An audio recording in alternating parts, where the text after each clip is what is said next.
नमस्कार, स्वागत है आपका सुनो कहानी में।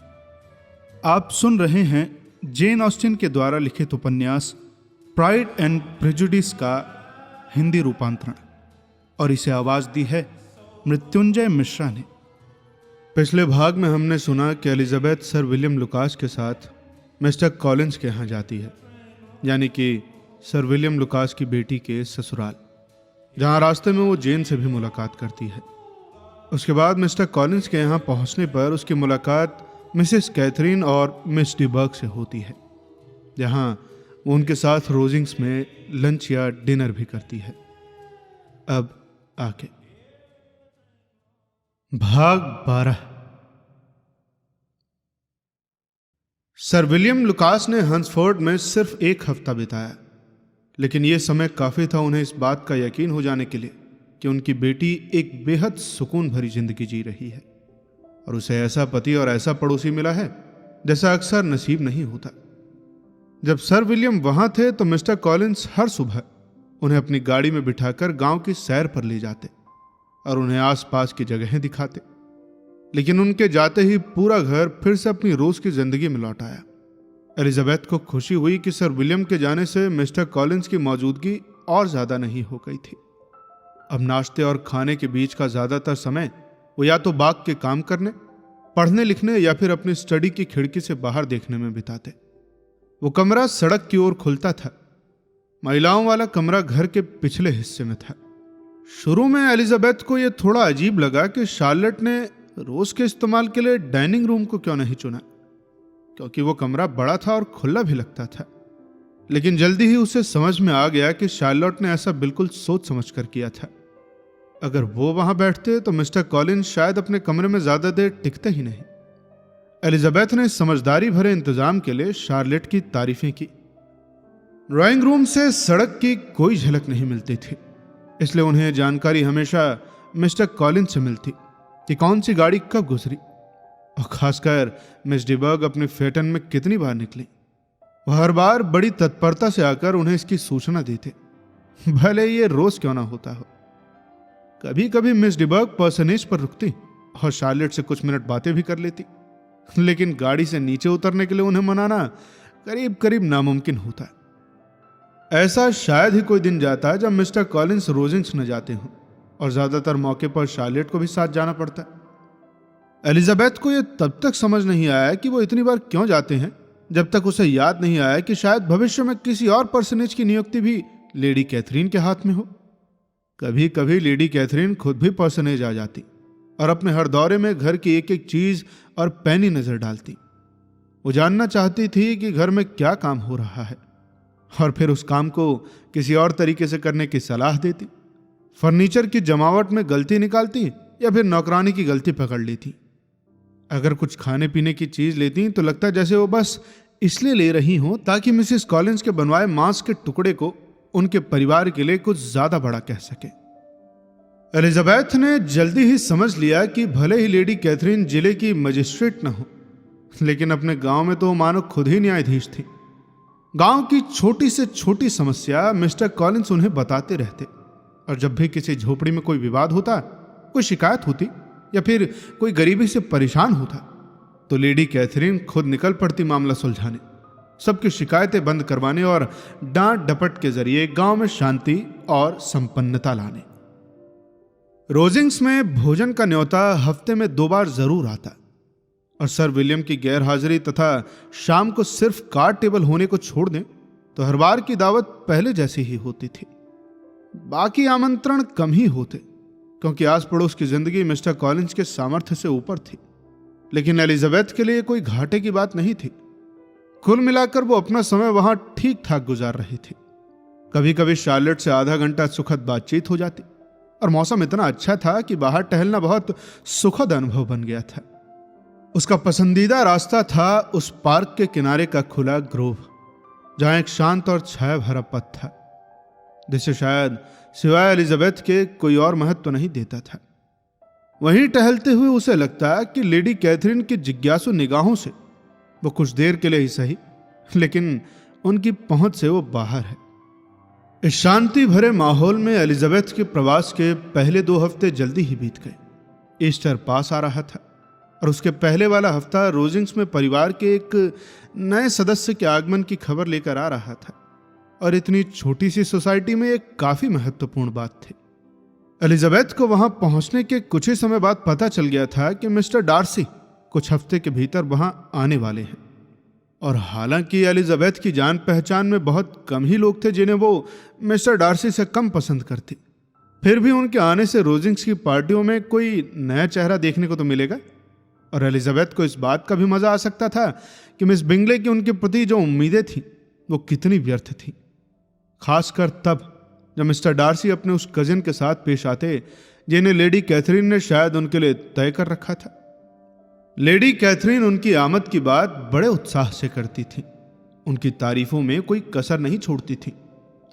और जब उन्हें पता चला कि मिस लुकास और एलिजाबेथ उन्हें पहले से देख चुकी हैं तो वो तो जैसे थोड़ी नाराज ही हो गई।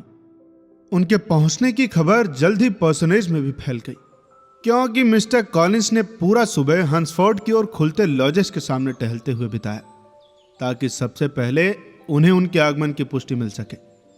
जैसे ही गाड़ी पार्क की ओर मुड़ी, मिस्टर कॉलिंस ने झुककर अभिवादन किया और पूरे जोश में एक खबर लेकर घर लौटे। अगले दिन सुबह वो रोजिंग्स भागे भागे पहुंचे अपने सम्मान प्रकट करने। इस बार लेडी कैथरीन के 2 भतीजे थे जिन्हें मिस्टर कॉलिंस से सम्मान मिलना था, क्योंकि मिस्टर डार्सी के साथ आए थे कॉलोनेल फिट्जविलियम, उनके चाचा के छोटे बेटे।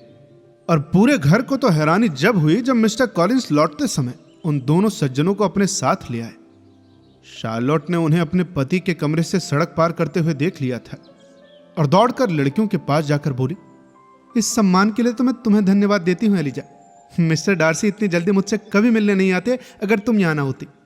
एलिजाबेथ को इस तारीफ से पल्ला झाड़ने का ज्यादा मौका नहीं मिला, क्योंकि तभी घंटी बजी और थोड़ी ही देर में तीनों सज्जन कमरे में दाखिल हो गए।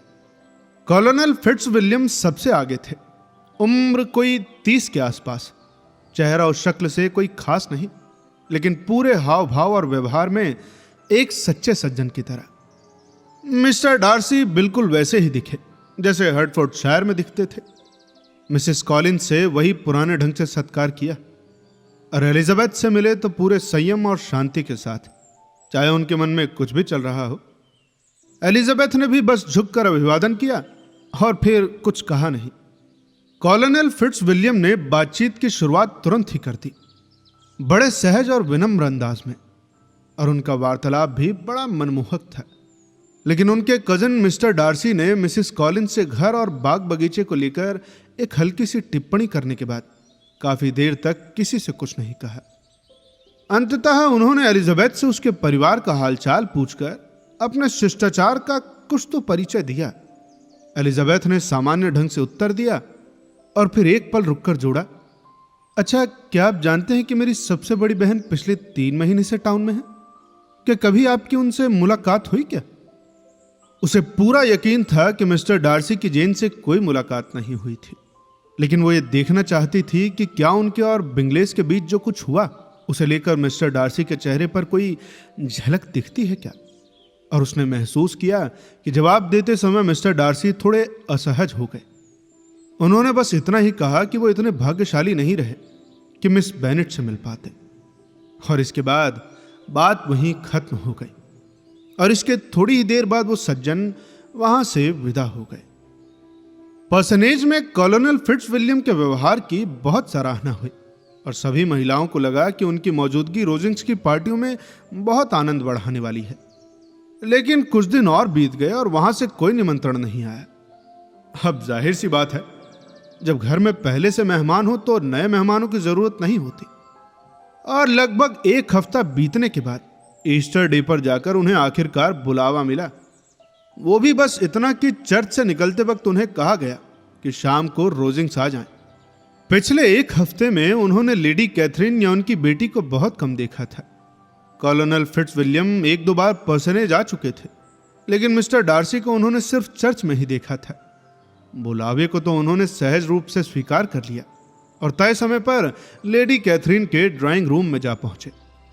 लेडी कैथरीन ने उनका शिष्टाचार के साथ स्वागत किया, लेकिन ये साफ दिख रहा था कि उनकी मौजूदगी अब उतनी प्रिय नहीं थी। जितनी तब होती थी जब कोई और आने वाला न होता।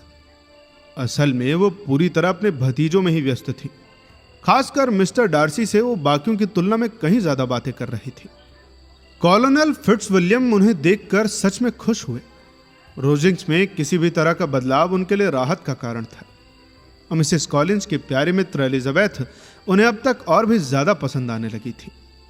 वो अब एलिजाबेथ के पास आकर बैठ गए और केंट और हर्टफोर्डशायर, यात्रा और घर पर रहने, नई किताबों और संगीत जैसे विषयों पर इतनी रुचिकर बातें करने लगे कि एलिजाबेथ को उस कमरे में पहले कभी इतनी अच्छी संगति महसूस नहीं हुई थी। उनकी बातचीत इतनी जीवंत और प्रवाहपूर्ण थी कि लेडी कैथरीन और मिस्टर डार्सी दोनों का ध्यान उनकी ओर खिंच गया। मिस्टर डार्सी कई बार उत्सुकता से उनकी ओर देखने लगे थे और थोड़ी देर बाद लेडी कैथरीन ने भी वही भावना जाहिर कर दी और बिना किसी झिझक के बोल उठी, अरे फिट्जविलियम, तुम क्या कर रहे हो? मिस बेनेट से क्या बातें कर रहे हो? जरा मुझे भी तो सुनाओ। कॉलोनल फिट्जविलियम ने जब टालना संभव नहीं रहा तो जवाब दिया, वो हम संगीत की बातें कर रहे थे मैम। संगीत की? तो जरा जोर से बोलो, ये तो मेरा सबसे प्रिय विषय है। अगर तुम संगीत की बात कर रहे हो तो मुझे भी उसमें हिस्सा चाहिए। मुझे नहीं लगता कि इंग्लैंड में बहुत लोग होंगे जिन्हें संगीत का मुझसे ज्यादा आनंद आता हो या फिर जिनकी स्वाभाविक समझ मुझसे बेहतर हो। अगर मैंने कभी सीखा होता तो मैं एक बहुत ही कुशल कलाकार होती और ऐनी भी होती अगर उसकी सेहत उसे अभ्यास करने की अनुमति देती। मुझे पूरा विश्वास है कि उसका प्रदर्शन बहुत मनोहरी होता। अच्छा डार्सी, जॉर्जियाना का अभ्यास कैसा चल रहा है? मिस्टर डार्सी ने अपनी बहन की प्रगति की प्रशंसा के साथ उत्तर दिया। लेडी कैथरीन बोली, बहुत अच्छा लगा ये सुनकर, और उससे कहना कि अगर उसे उत्कृष्ट बनना है तो बहुत अभ्यास करना पड़ेगा। आप निश्चिंत रहें मैम, वो नियमित अभ्यास करती है। बहुत अच्छा, अभ्यास तो जितना हो सके उतना करना चाहिए। जब मैं उसे अगली बार लिखूंगी तो उसे साफ साफ कहूंगी कि किसी भी हालत में इसे टालना नहीं है। मैं तो अक्सर लड़कियों से कहती हूं कि बिना लगातार अभ्यास के संगीत में कोई भी उत्कृष्टता संभव नहीं है। मैंने मिस बेनेट से भी कई बार कहा कि जब तक वो चाहे अभ्यास कर सकती है। मैं अक्सर लड़कियों से कहती हूं कि बिना लगातार अभ्यास के संगीत में कोई उत्कृष्टता संभव नहीं है। मैंने तो मिस बेनेट से भी कई बार कहा कि जब तक वो ज्यादा अभ्यास नहीं करेंगे अच्छा नहीं बजा पाएंगे। और हालांकि मिस्टर कॉलिंस के पास खुद कोई वाद्य नहीं है, फिर भी मैंने उन्हें कई बार कहा कि वो रोजिंग्स में रोज आकर मिसेस जेंकिंसन के कमरे में पियानो बजा सकती हैं। वहां वो किसी के रास्ते में नहीं आएंगी। मिस्टर डार्सी को अपनी मौसी की ऐसी बातों पर कुछ शर्मिंदगी महसूस हुई और उन्होंने कोई उत्तर नहीं दिया। कॉफी समाप्त होने के बाद कॉलोनल फिट्जविलियम ने एलिजाबेथ को याद दिलाया कि उन्होंने उन्हें बजाकर सुनाने का वादा किया था। इस पर एलिजाबेथ तुरंत वाद्य के पास जाकर बैठ गई और वो भी पास में कुर्सी खींचकर बैठ गई। लेडी कैथरीन ने आधा गाना सुना और फिर पहले की तरह अपने दूसरे भतीजे से बातें करने लगी, जब तक कि मिस्टर डार्सी वहां से उठकर अपनी धीमी चाल में पियानो की ओर न बढ़े और ऐसे खड़े न हो गए कि एलिजाबेथ के चेहरे को साफ देख सके। एलिजाबेथ ने समझ लिया कि भला वो क्या कर रहे हैं और एक उपयुक्त मौके पर हल्की मुस्कान के साथ बोली, आप मुझे डराने आए हैं मिस्टर डार्सी? इतनी शान से आकर मुझे बजाते हुए सुनने? लेकिन मैं डरने वाली नहीं हूं, चाहे आपकी बहन कितना भी अच्छा क्यों ना बजाती हो। मुझ में एक जिद है जो दूसरों की मर्जी से डरने को तैयार नहीं होती, बल्कि जब कोई मुझे डराने की कोशिश करता है तो मेरा साहस और बढ़ जाता है। मैं ये नहीं कहूंगा कि तुम गलत हो, मिस्टर डार्सी ने जवाब दिया, क्योंकि तुम सच में ये मान ही नहीं सकती कि मेरा इरादा तुम्हें डराने का नहीं था। और मुझे तुम्हारी जान पहचान का सुख इतने समय से मिल चुका है कि मुझे पता है तुम्हें कभी कभी ऐसे विचार जाहिर करने में बड़ा आनंद आता है जो वास्तव में तुम्हारे अपने नहीं होते। एलिजाबेथ इस मजाकिया चित्रण पर जोर से हंस पड़ी और कॉलोनल फिट्जविलियम से बोली, आपके कजिन मेरी बहुत प्यारी तस्वीर आपके सामने रख रहे हैं और आपको सिखा रहे हैं कि मेरी किसी बात पर विश्वास मत कीजिए। मेरी तो किस्मत ही खराब है कि मैं ऐसे इंसान से मिल गई जो मेरे असली स्वभाव की पोल खोलने में निपुण है, वो भी एक ऐसी जगह जहां मैं थोड़ी बहुत इज्जत के साथ अपनी पहचान बनाना चाहती थी। सच कहूं मिस्टर डार्सी, तो ये बहुत ही निर्दयी बात है आपकी कि आपने हर्टफोर्डशायर में मेरे बारे में जो भी नकारात्मक बातें जान ली थी उन्हें याद दिला दिया। और अगर इजाजत दें तो कहूंगी कि यह बहुत ही नासमझी भी है, क्योंकि इससे मुझे बदले में कुछ कहने का मन हो रहा है। और फिर मेरे मुंह से ऐसी बातें भी निकल सकती हैं जो कि आपके रिश्तेदारों को चौंका देंगी। डार्सी मुस्कुराते हुए बोले, मुझे तुमसे डर नहीं लगता, जो भी बताना है बताइए। अरे भाई जरा मुझे भी सुनाइए, आप इन पर क्या इल्जाम लगा रही हैं भला? कॉलोनल फिट्जविलियम ने उत्सुकता से कहा। मुझे जानना है कि अजनबियों के बीच कैसे पेश आता है। हाँ तो सुनिए ना, लेकिन खुद को किसी भयानक चीज के लिए तैयार रखिए। पहली बार जब मैंने इन्हें हर्टफोर्डशायर में देखा तो एक बॉल में देखा था, और वहां इन्होंने क्या किया आप ये सोच भी नहीं सकते। इन्होंने सिर्फ 4 डांस किए, सिर्फ 4। मुझे खेद है कि ये सुनकर आपको तकलीफ होगी, लेकिन ये सच है। इन्होंने सिर्फ 4 डांस किए, जबकि वहां पुरुष कम थे, और मेरी पक्की जानकारी है कि 1 से ज्यादा युवतियां बिना साथी के बैठी थी। मैं खुद बैठी थी। मिस्टर डार्सी, आप इस बात से इनकार नहीं कर सकते, क्यों? डार्सी ने शांत भाव से जवाब दिया। हाँ, लेकिन उस समय उस सभा में मैं अपने दल के अलावा किसी अन्य महिला को जानता ही नहीं था। बिल्कुल सही, और बॉल में तो किसी का परिचय करवाना कभी संभव ही नहीं होता ना, क्यों? है ना? खैर छोड़िए कॉलोनल फिट्जविलियम, अब मैं आगे क्या बजाऊं? मेरी उंगलियां आपके आदेश की प्रतीक्षा कर रही हैं, जल्दी बताइए। डार्सी ने धीमे से कहा। हाँ, शायद मुझे कोशिश करनी चाहिए थी कि किसी से परिचय हो जाए, लेकिन मैं अजनबियों के बीच खुद को प्रस्तुत करने में अच्छा नहीं हूं। एलिजाबेथ ने मुस्कुराकर कॉलोनल फिट्जविलियम से कहा, क्या हम आपके कजिन से इसका कारण पूछे क्या, कि एक समझदार और शिक्षित व्यक्ति जिसने दुनिया देखी है, वो अजनबियों के बीच खुद को पेश करने में इतना अयोग्य क्यों महसूस करता है? इस पर फिट्जविलियम हंसते हुए बोले, अरे मैं इसका जवाब बिना उससे पूछे ही दे सकता हूं, क्योंकि ये खुद को तकलीफ देना पसंद नहीं करता। मुझे वो कला नहीं आती जो लोगों में स्वाभाविक होती है। तभी मिस्टर डार्सी ने कहा कि अनजान लोगों से भी सहजता से बात कर लें। मैं उनकी बातचीत की शैली नहीं पकड़ पाता, न ही उनके मसलों में उतनी रुचि दिखा सकता हूं जैसा कि अक्सर लोग करते हुए दिखते हैं। एलिजाबेथ मुस्कुरा कर बोली, मेरी उंगलियां इस वाद्य पर उस कुशलता से नहीं चलती जैसे कि कई महिलाओं की चलती है। उनमें न उतनी ताकत है, न गति, और न ही वो भाव पैदा करती हैं जो मैं दूसरों में देखती हूँ। लेकिन मैंने हमेशा इसे अपनी ही गलती माना है, क्योंकि मैंने अभ्यास करने की मेहनत ही नहीं की। ऐसा नहीं है कि मैं मानती नहीं कि मेरी उंगलियां भी किसी और महिला जैसी काबिल हैं। डार्सी इस बात का मतलब समझ गए थे। वो मुस्कुराए और बोले, जी आप बिल्कुल सही कह रही हैं। आपने अपना समय कहीं बेहतर चीज़ों में लगाया है। जिसे भी आपको सुनने का सौभाग्य मिला है, उसे किसी कमी का एहसास नहीं होगा। और वैसे भी हम दोनों ही अजनबियों के सामने अच्छा प्रदर्शन नहीं कर पाते। इसी वक्त लेडी कैथरीन ने टोकते हुए ऊंची आवाज में पूछा कि ये लोग भला किस बारे में बात कर रहे हैं। एलिजाबेथ ने तुरंत फिर से बजाना शुरू कर दिया। लेडी कैथरीन पास आ गई और कुछ देर सुनने के बाद डार्सी से बोली, मिस बेनेट बुरा नहीं बजाती। क्यों डार्सी? बशर्ते ये और अभ्यास करें और लंदन के किसी उस्ताद से सीखने का मौका मिले। इन्हें उंगलियों की पकड़ की समझ है, लेकिन इनका स्वाद एनी जितना निखरा हुआ नहीं है। अगर एनी की तबीयत साथ देती तो वो बेहद लाजवाब कलाकार बनती। एलिजाबेथ ने डार्सी की तरफ देखा कि वो अपनी कजिन की इस तारीफ से भला कितने सहमत हैं, लेकिन उस पल और कभी भी उन्होंने उसके चेहरे पर कोई प्रेम का भाव नहीं देखा। डार्सी के मिस डिबर्ग के प्रति पूरे व्यवहार से एलिजाबेथ को बस इतना सुकून मिला कि मिस बिंगले के लिए भी शायद उतनी ही संभावना होती अगर वो उसकी रिश्तेदार होती। लेडी कैथरीन एलिजाबेथ की परफॉर्मेंस पर अपनी टिप्पणियों को जारी रखती रही और बीच बीच में वादन शैली और संगीत के स्वाद पर उपदेश भी देती रही। एलिजाबेथ ने उन्हें पूरे शिष्टाचार के साथ सहन किया। पुरुषों के अनुरोध पर वो वाद्य पर तब तक बैठी रही जब तक लेडी कैथरीन की गाड़ी उन्हें सबको घर वापस जाने के लिए तैयार नहीं हो गई। अगली सुबह एलिजाबेथ अकेली बैठी जेन को चिट्ठी लिख रही थी। जब मिसेस कॉलिंस और मारिया किसी काम से गांव गई हुई थी, तभी दरवाजे की घंटी बजी। किसी मेहमान के आने का इशारा था। उसने कोई बग्घी आते नहीं सुना तो उसे लगा कि शायद लेडी कैथरीन होंगी। इसी आशंका में वो अपनी आधी लिखी चिट्ठी समेटने लगी ताकि उनके बेहुदा सवालों से बच सके। लेकिन तभी उसने दरवाजा खोला और सामने देखा तो सामने मिस्टर डार्सी खड़े थे। सिर्फ मिस्टर डार्सी।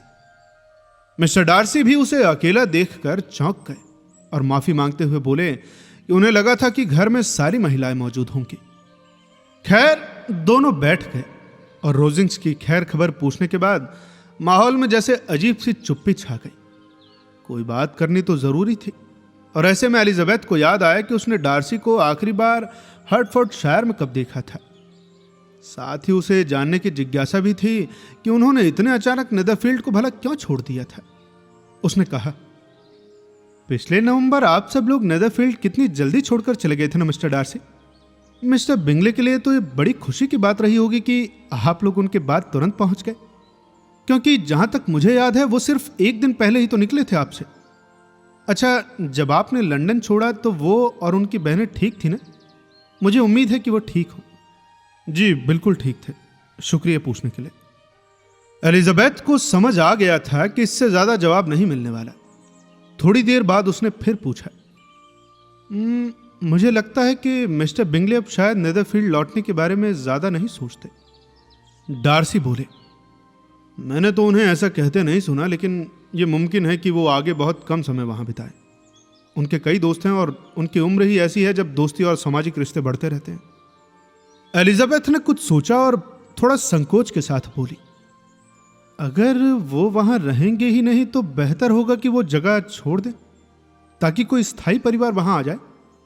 लेकिन शायद उन्होंने घर भी अपने आराम के लिए ही लिया था, मोहल्ले की भलाई के लिए नहीं। और अब वो घर छोड़े या रखे, ये भी उन्हीं के हिसाब से होगा। क्या? डार्सी ने कहा, अगर कोई अच्छा विकल्प मिला तो मुझे हैरानी नहीं होगी कि वो उसे बेच दे। एलिजाबेथ ने अब चुप रहना ही बेहतर समझा। वो मिस्टर बिंगले के बारे में और बात नहीं करना चाहती थी, और अब जब उसके पास कहने को कुछ नहीं था तो उसने तय किया कि आगे बातचीत की जिम्मेदारी मिस्टर डार्सी की ही हो। डार्सी को इशारा समझ आ गया और थोड़ी देर में बोले, ये घर तो काफी सुकून भरा लगता है लेडी कैथरीन ने काफी कुछ करवाया था जब मिस्टर कॉलिंस पहली बार हंसफोर्ड आए थे, है ना? क्यों? एलिजाबेथ ने जवाब दिया, जी मुझे भी ऐसा लगता है। मुझे पूरा यकीन है कि उन्होंने अपनी उदारता किसी ऐसे को दी है जो कि इसका पूरा आदर करता है। डार्सी बोले, मिस्टर कॉलिंस ने अपनी पत्नी के रूप में बहुत अच्छी पसंद की है। एलिजाबेथ मुस्कुरा कर बोली, बिल्कुल, उनके दोस्त भी खुश होंगे कि उन्हें उन गिनी चुनी समझदार औरतों में से एक मिली जो उन्हें स्वीकार भी करती और शायद उन्हें खुश भी रखती। मेरी दोस्त का दिमाग बहुत बढ़िया है। हालांकि मैं ये नहीं कह सकती कि मिस्टर कॉलिंस से शादी करना उसकी सबसे समझदारी भरी चीजों में एक था, लेकिन वो बहुत खुश लगती है, और अगर सोच समझ कर देखें तो ये रिश्ता उसके लिए काफी अच्छा साबित हुआ है। डार्सी बोले, शायद उसके लिए यह भी अच्छा है कि वो अपने परिवार और दोस्तों के इतने पास बसी है। एलिजाबेथ थोड़ी चिढ़ कर बोली, आप इसे पास कहते हैं? दूरी लगभग 50 मील की है। 50? डार्सी बोले, और अच्छे रास्ते में 50 मील क्या है? आधे दिन की यात्रा से ज्यादा नहीं है भाई। मैं तो काफी आसान दूरी मानता हूं इसे। एलिजाबेथ ने हंसते हुए कहा, मैंने तो इस रिश्ते की खूबियों में दूरी को कभी नहीं गिना। मैं तो कभी नहीं कहती कि मिसेस कॉलिंस अपने परिवार के पास बसी हैं। डार्सी मुस्कुरा कर बोले, ये तो आपके हर्टफोर्डशायर से लगाव का सबूत है। अब लॉन्गबॉर्न से थोड़ा भी कुछ दूर आपको दूर ही लगेगा। क्यों, ऐसा है ना? जब मिस्टर डार्सी ने यह बात कही तो उनके चेहरे पर एक हल्की सी मुस्कान थी जिसे एलिजाबेथ ने तुरंत समझ लिया। उसे लगा कि डार्सी को लग रहा होगा कि वो जेन और नेदरफील्ड के बारे में सोच रही है। इस ख्याल से वो थोड़ा शर्माई और बोली, जी मैं ये नहीं कह रही कि औरत अपने परिवार के बहुत पास न बस सके। दूर और पास तो हालात पर निर्भर करता है। अगर किसी के पास इतने पैसे हों कि वो सफर का खर्च मायने न रखे तो दूरी कोई परेशानी नहीं होती, लेकिन यहां मामला ऐसा नहीं है। मिस्टर और मिसेस कॉलिंस की आमदनी ठीक ठाक है, लेकिन इतनी नहीं कि बार बार आना जाना कर सके। मुझे यकीन है कि मेरी दोस्त खुद को तब तक अपने परिवार के पास नहीं मानेगी जब तक कि ये दूरी आधी ना हो जाए। मिस्टर डार्सी ने अपनी कुर्सी उसकी तरफ थोड़ा सरकाई और बोले, लेकिन आपको तो इतनी गहरी जगह से जुड़ाव का हक नहीं हो सकता ना? आप तो हमेशा से लॉन्गबॉर्न में नहीं रही होंगी। एलिजाबेथ थोड़ा चौंकी। शायद डार्सी को भी अपनी बात का एहसास हुआ, क्योंकि उन्होंने कुर्सी पीछे खींची, टेबल से अखबार उठाया और उस पर नजर डालते हुए थोड़े ठंडे लहजे में पूछा, कैंट आपको पसंद आ रहा है क्या? फिर कुछ देर कैंट के मौसम और गांव देहात को लेकर थोड़ी बहुत बातें हुई, दोनों ओर से सीधी साधी औपचारिक, कि तभी शार्लोट और उनकी बहन मारिया बाहर से लौट आई और कमरे में दाखिल हुई, जिससे बातचीत वहीं खत्म हो गई। उन्हें एलिजाबेथ और डार्सी को यूं अकेले देखकर जरूर थोड़ी हैरानी हुई, और मिस्टर डार्सी ने अपना वो छोटा सा भ्रम बताया जिसकी वजह से वो एलिजाबेथ से मिलने आ गए थे। फिर कुछ मिनट और वहीं चुपचाप बैठे रहने के बाद वो वहां से चले गए। जैसे ही वो निकले, शार्लेट ने कहा, ये क्या था एलिजा? मुझे तो लग रहा है वो तुम्हें पसंद करने लगे हैं, वरना इतने कैजुअली मिलने वो कभी नहीं आते हैं। लेकिन जब एलिजाबेथ ने उन्हें डार्सी की चुप्पी के बारे में बताया तो शार्लोट की ख्वाहिशों के बावजूद ये बात बहुत मुमकिन नहीं लगी। कई तरह के अंदाजे लगाने के बाद दोनों ने यही मान लिया कि शायद डार्सी को करने को कुछ और नहीं था, और यही वजह है कि वो यहां आ गए। वैसे भी उस मौसम में ज्यादा आउटडोर एक्टिविटी नहीं होती। रॉजिंग्स में लेडी कैथरीन, कुछ किताबें और एक बिलियर्ड्स टेबल ही था, लेकिन कोई आदमी हर वक्त अब घर के अंदर तो नहीं रह सकता ना। शायद हंसफोर्ड पर्सनेज की नजदीकी, या वहां तक टहलने का रास्ता, या वहां रहने वाले लोग, इनमें से किसी वजह से डार्सी और उसके कजिन कॉलोनल फिट्जविलियम रोजाना वहां आने लगे थे, कभी अलग अलग तो कभी साथ में, और कभी कभी अपनी मौसी के साथ भी। ये बात काफी साफ थी कि कॉलोनल फिट्जविलियम को वहां की महफिल पसंद थी, और यही सोच उन्हें सबकी नजरों में और भी प्यारा बना रही थी। एलिजाबेथ को भी उनके साथ वक्त बिताना अच्छा लगने लगा था, और जिस तरह से कॉलोनल उसे पसंद करने लगे थे, उसे अपने पुराने पसंदीदा जॉर्ज विकहम की याद आ गई। हालांकि तुलना करने पर उसे लगा कि फिट्जविलियम की बातों में विकहम जितनी मिठास तो नहीं थी, लेकिन एलिजाबेथ को यह यकीन हो गया था कि कॉलोनल की सोच और समझ कहीं ज्यादा गहरी थी। लेकिन मिस्टर डार्सी का रोज रोज पर्सनेज आना समझ से बाहर था। ये तो नहीं कह सकते कि उन्हें लोगों की संगति चाहिए थी, क्योंकि कई बार वो वहां 10 मिनट तक बैठे रहते और एक शब्द भी नहीं बोलते, और जब बोलते भी थे तो ऐसा लगता जैसे कोई फर्ज निभा रहे हों, अपनी मर्जी से नहीं, बस तहजीब के नाते। बहुत कम ही वो वाकई में उत्साहित या सहज नजर आते थे। मिसेस कॉलिंस तो बिल्कुल उलझन में थी। वो समझ ही नहीं पा रही थी कि इस बर्ताव का मतलब क्या निकाला जाए। जब कॉलोनल फिट्जविलियम कभी कभी डार्सी की चुप्पी पर मजाक करते तो लगता कि डार्सी आमतौर पर ऐसे नहीं होते। ये मिसेस कॉलिंस को खुद नहीं पता था, और क्योंकि वो चाहती थी कि यह बदलाव प्यार की वजह से हो और वो प्यार उनकी दोस्त एलिजा के लिए हो, तो उन्होंने इसे समझने की ठान ली।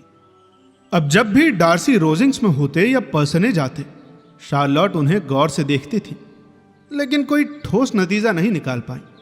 हाँ, इतना जरूर था कि डार्सी अक्सर एलिजाबेथ को घूरते रहते थे, लेकिन उस नजर में प्यार है या बस गुमसुम सोच, यह तय करना मुश्किल था। कभी कभी तो लगता था कि वो बस किसी और ख्याल में खो गए हैं। एक दो बार शार्लोट ने एलिजाबेथ से बात छेड़ी भी थी कि शायद डार्सी उसे पसंद करता हो, लेकिन एलिजाबेथ हर बार उस पर हंस देती, और फिर शार्लोट ने ज्यादा जोर नहीं दिया, क्योंकि अगर ये सब गलत निकलता तो एलिजाबेथ को बेवजह उम्मीद हो जाती, और शार्लोट की राय में अगर एलिजाबेथ को यह लगने लगा कि मिस्टर डार्सी उसे पसंद करते हैं, तो उसकी सारी नाराजगी खुद ब खुद मिट जाएगी। एलिजाबेथ को लेकर शार्लोट के दिल में बहुत सी अच्छी योजनाएं थी। कभी कभी तो वो उसे कॉलोनल से शादी करते हुए सोचती थी। कॉलोनल वाकई बहुत ही पसंदीदा इंसान थे, एलिजाबेथ को पसंद करते थे, और उनका सामाजिक रुतबा भी काफी अच्छा था। लेकिन इस रिश्ते के फायदे के सामने एक नुकसान यह भी था कि मिस्टर डार्सी का चर्च में काफी रसूख था, जबकि कॉलोनल के पास ऐसा कुछ नहीं था। अब आगे की कहानी जानने के लिए आपको इंतजार करना होगा अगले भाग का, और यदि आप इंतजार नहीं करना चाहते तो जुड़िए हमारे मेंबरशिप प्लान से, जो कि 3 चाय की ग्लास से भी ज्यादा सस्ती है। तो जल्द ही मिलते हैं आपसे इसके अगले भाग के साथ। तब तक के लिए सुनते रहिए सुनो कहानी की अन्य कहानियां, और अपना ख्याल रखिए। धन्यवाद।